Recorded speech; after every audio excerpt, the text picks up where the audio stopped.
नमस्कार मित्रों, आज हम सॉल्यूशन करेंगे रीट रीट का 23 जुलाई को जो पेपर हुआ था सेकंड शिफ्ट में। ठीक है, सेकंड शिफ्ट में जो पेपर था, सेकंड शिफ्ट का 23 जुलाई का पेपर, उसमें लैंग्वेज फर्स्ट के रूप में जिसके पास हिंदी थी उसका सॉल्यूशन 30 क्वेश्चनों का मैं लेकर आया हूँ। तो वीडियो को लाइक कीजिएगा, अधिक से अधिक शेयर कीजिएगा और चैनल को जरूर सब्सक्राइब कर लीजिएगा। चलिए मित्रों, करते हैं वीडियो प्रारंभ। देखिए मित्रों, पहला ही प्रश्न था कि वाक्य के अंग हैं।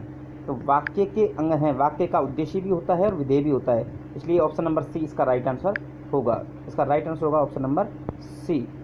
अगला प्रश्न है कि जो वाक्य मुख्य उद्देश्य और मुख्य विधेय से बना हो क्या कहलाता है? तो वो होगा प्रधान वाक्य उपवाक्य, ऑप्शन नंबर डी।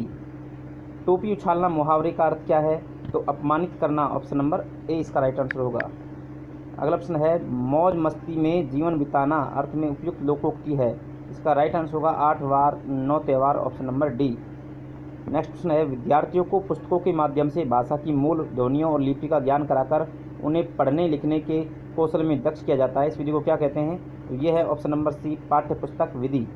नेक्स्ट प्रश्न है डाल्टन प्रणाली का आविष्कारक किसे कहा गया है? तो वो है आविष्कारक किसने किया डाल्टन विधि का? हेलेन पारकास्ट, इसका राइट आंसर है पारकास्ट, ऑप्शन नंबर डी। 37वां प्रश्न है अपने सामने कि ब्लूम उपागम के अनुसार शिक्षा की त्रिपदी प्रक्रिया में सम्मिलित पद है। तो शिक्षा की त्रिपदी प्रक्रिया जो ब्लूम ने बताई थी उसमें सम्मिलित है व्यवहारगत परिवर्तन, ऑप्शन नंबर डी। नेक्स्ट है कि सुंदर अनुलेख की आवश्यक शर्त क्या है? तो देखिए इसमें क्या है, अनुलेख लिखते वक्त विद्यार्थी की सहायता ना करे, ये तो हो ही नहीं सकता। अनुलेख सस्वर बोलकर लिखवाया जाए। अनुलेख में अक्षरों की बनावट वैसी ही होनी चाहिए जैसे कि आदर्श लेख में हो। उपयुक्त सभी विकल्प सही है, तो उपयुक्त सभी तो ये तो होगा नहीं, तो इसमें बचता है बी और सी। लेकिन देखिए अनुलेख जो है उसमें सुंदर अनुलेख की बात है, सुंदर अनुलेख की आवश्यक शर्त क्या है? तो अनुलेख में अक्षरों की बनावट वैसी होनी चाहिए जैसे कि आदर्श लेख में हो। ठीक है, सुंदरता की बात है इसलिए बनावट पर ज़्यादा जोर दिया जाएगा, इसलिए ऑप्शन नंबर सी इसका राइट आंसर होगा। नेक्स्ट प्रश्न है 39वां कि भाषा शिक्षण का दृश्य श्रव्य साधन है, तो इसका होगा नाटकीकरण, ऑप्शन नंबर डी। 40 ऑप्शन है पाठ्य पुस्तक के आंतरिक रूप में सम्मिलित तत्व नहीं है, तो इसमें होगा ऑप्शन नंबर सी जिल्द, इसका बाह्य तत्व है। अब देखिए आंतरिक तत्व में सम्मिलित नहीं है पूछा था, इसलिए जिल्द होगा। 41वां है निम्न में से भाषा पुस्तकालय का लाभ कौन सा है? तो कक्षा शिक्षण में पूर्ति और स्वाध्याय के लिए अवसर, ये दोनों ही होते हैं, तो ऑप्शन सी इसका राइट आंसर होगा। ए और बी दोनों सही हैं। प्रश्न नंबर 42 है कि मौखिक परीक्षाओं का गुण है। तो देखिए एक शिक्षक एक समय में एक ही छात्र की परीक्षा ले सकता है, अतः समय अधिक लगता है, गलत बात। मौखिक परीक्षाओं को वस्तुनिष्ठ नहीं बनाया जा सकता, ये भी गलत बात। अगला देखिए इन परीक्षाओं से विद्यार्थी के 3 भाषाई कौशलों सुनने पढ़ने और बोलने का एक साथ मापन किया जा सकता है, ये बिल्कुल सही है, ऑप्शन नंबर सी इसका राइट आंसर होगा।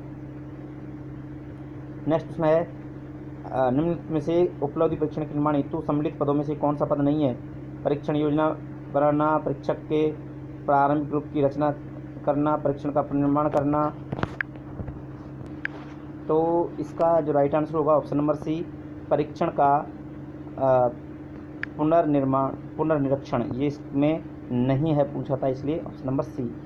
देखिए नेक्स्ट प्रश्न है कि सतत और व्यापक मूल्यांकन प्रणाली का दोष है, तो इसको देखिए एक बार, इससे पूछ रहा है कि दोष पूछा है इसमें सीसी का दोष कि देखिए अल्प समयांतर में होने वाली परीक्षा से विद्यार्थी पूरे वर्ष अध्ययनशील रहते हैं, तो ये तो दोष नहीं है, गुण है। शिक्षक विद्यार्थियों को आवश्यक निर्देशन व परामर्श निरंतर देते रहते हैं, तो ये भी दोष नहीं है, ये भी गुण है।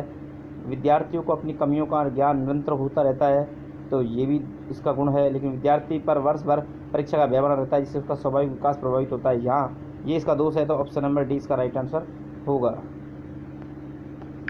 नेक्स्ट प्रश्न है यहाँ पर 45 से 54 तक के आंसर देने हैं, इसका ध्यान को पढ़ करके। तो इसका आंसर 45वां प्रश्न है कि ट्रेजिडी शब्द जो है इसकी उत्पत्ति का आधार है, कौन सी भाषा का शब्द है? ये विदेशी भाषा का, इंग्लिश का शब्द है ये ट्रेजिडी, विदेशी भाषा का शब्द। सुधाकर का पर्यायवाची पूछा है तो होगा शशांक, ऑप्शन नंबर सी। जिसकी संवेदना के रूप में अनुभूति हुई हो वो होता है संवेदित, ऑप्शन नंबर सी। नेक्स्ट प्रश्न है आवश्यक का विलोम बनाने के लिए कौन सा उपसर्ग लगाएंगे? तो वो होगा अन, ये हलंत वाला, ऑप्शन नंबर डी। सामयिक शब्द में प्रयुक्त प्रत्यय है, सामयिक में एक प्रत्यय है, ऑप्शन नंबर सी। अगला है निहितार्थ शब्द में संधि है, तो निहितार्थ निहित प्लस अर्थ यानी दीर्घ संधि, ऑप्शन नंबर बी। निम्नलिखित शब्दों में अव्यय नहीं है। तो देखो अधिक, जब, पूर्व ये सब अव्यय है, रचना कोई अव्यय नहीं है। ठीक है, ऑप्शन नंबर डी। अनुसार शब्द में समास पूछा है तो अनुसार में सार, ये अनु आगे उपसर्ग लगा हुआ है, अब ये भाव समास है। अगला है वह शब्द कैसा है, तो वह निश्चयवाचक सर्वनाम है। ठीक है, नेक्स्ट है लोभ शब्द में कौन सी संज्ञा है, तो लोभ जो शब्द है इसमें भाववाचक संज्ञा है। Option number D. 55 से 60 तक के इस गद्यांश पढ़ के उत्तर देने हैं। जातियां, देखिएगा, जातियां शब्द का एक वचन क्या होगा, जाति, ये वाला जाति होगा। हिमायती शब्द का अर्थ होगा पक्षपाती, ऑप्शन नंबर बी। और नेक्स्ट प्रश्न है इनका असर भी पड़ रहा है, इस वाक्य में कौन सा काल है, इनका असर भी पड़ रहा है, इसमें क्या होगा, सामान्य वर्तमान। ठीक है, विदा शब्द है, विदा शब्द जो है वो स्त्रीलिंग का शब्द है, option number D. Second last जो क्वेश्चन है अपना कि व्यक्ति शब्द का बहुवचन क्या होगा, व्यक्तियों, ऑप्शन नंबर सी। और राजस्थानी में भाषा शब्द का मानक हिंदी रूप क्या होगा, तो ऑप्शन नंबर बी, भाषा, ये वाला भाषा, ये से आएगा। तो इस तरह से 30 क्वेश्चन जो हिंदी के थे वो हमने सॉल्व किए हैं। और आपके कितने क्वेश्चन राइट हुए हैं हमें कमेंट करके बताइएगा, और अधिक से अधिक इस वीडियो को लाइक और शेयर कीजिएगा। ठीक है मित्रों, मिलते हैं नेक्स्ट वीडियो में, तब तक के लिए जय हिंद, जय भारत।